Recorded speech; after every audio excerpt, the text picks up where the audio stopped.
Okay, so the first step when we start building a system for customer relationship management, and again, remember when we say we build a system, we don't only mean the technical side, we also mean the information in the system, the organization around it, the procedures, and the people who are using the system, both the operators, your staff, the employees, as well as the customers.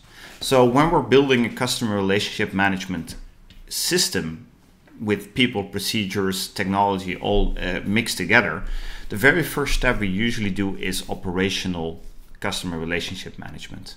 And part of that operational customer relationship management is facilitating sales, offering service, doing marketing. So it's the basic level of starting and managing a relationship with a customer. That first step is marketing, is getting to establish this interaction with the customer.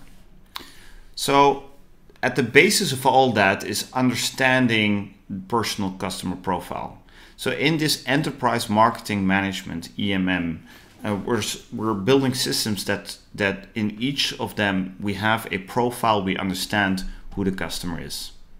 On top of that is a layer of analysis. So once we have all these customer profiles, we can start analyzing them. What are their needs? What are their interests? How far do they travel to go shopping? How often would they buy these products? What kind of brands, incentives, cultures, values do they hold? So you can analyze it and you can make, for example, different groups, but you can also understand how you should approach them. And once you have identified one or multiple groups of these customer profiles, you can start designing communication. And that communication can be the marketing initially to first interact with this customer. So marketing in the first step could be a simple mailing, could be a leaflet, could be advertising. So it could be simple, or you can do a wide approach where you use targeted advertising elements like Facebook, use multiple channels at the same time. So marketing is establishing that first connection. Once you have that connection, the trick is to offer that person the right offer at the right time. So you want to know, for example, if a person is searching for something to purchase, let's say some jewelry online, and you're selling jewelry, you want to be there at that point. So a key thing once you've established that relationship is that you want to be relevant. You want to support your customer with offering your product the moment they have a need for it, or just before they start realizing they have a need for it.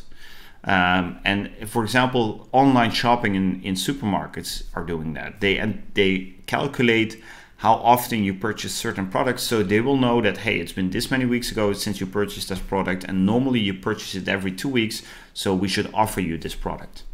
That is the key thing in making an offer. And then once you offer it, you support the decision and the customer in persuading them, to buy your product. If you ever visited the website booking.com, you will see a lot of these elements pop up where they say, hey, this is you're the last one. Now quickly book this option before it's gone. Only 2 rooms left.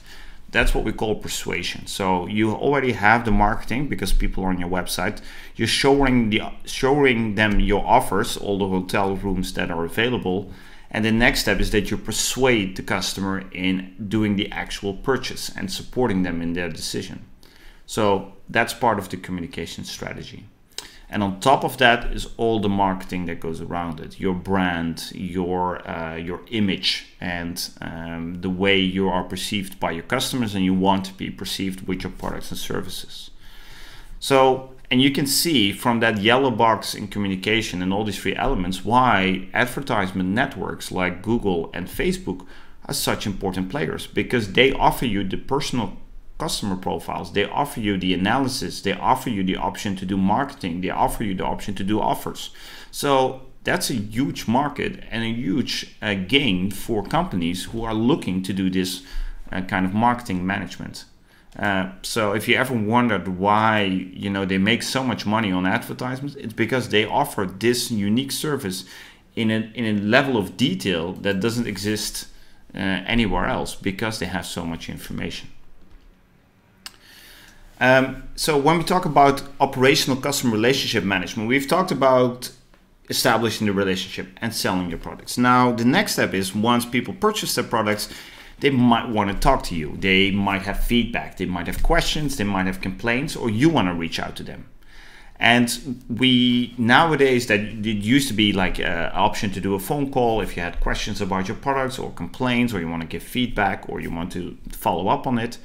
And that has evolved into customer interaction centers, call centers, but it's more than that. It's customer interaction centers, because you can engage with an organization through a lot of different channels.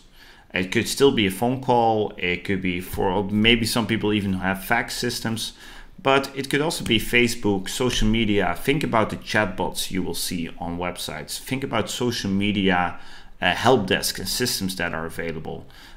Face-to-face, although a bit challenging in these times, but those are important interactions. So actually you offer what we call a lot of modalities for the customer to reach you any way they want. And that could be means, again, this asynchronous face-to-face. It could be synchronous remote through video call, all these different options, including ability for customers to self-help through a web service or offer documents or support systems there. The key thing is that it's no longer you as a company deciding that interaction. The customer decides which system they want to use, if they want it to be real-time or remote, real-time or asynchronous, if they want to do it in person or remote, if they want to do it at night or during the day. So as we're evolving and customers becoming more have more options to communicate, they want to communicate using methods they like. So that means that you have to adapt as an organization and offer these different channels and be ready to adapt to the needs of your customers by offering these different options. Now, of course, on the back end, for you as a company, you can use clever technology that regardless of the method that's being used, you can all bring it together into one system. For example, regardless of which social media platform it's used, it all comes to this customer interaction center. So there's software for that as well.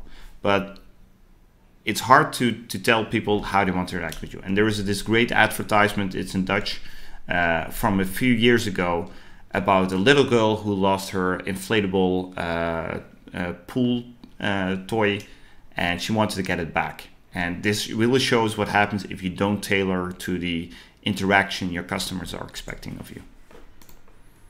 Wat staat er? Mijn dochtertje is gisteren haar paarse krokodil vergeten. Paarse krokodil.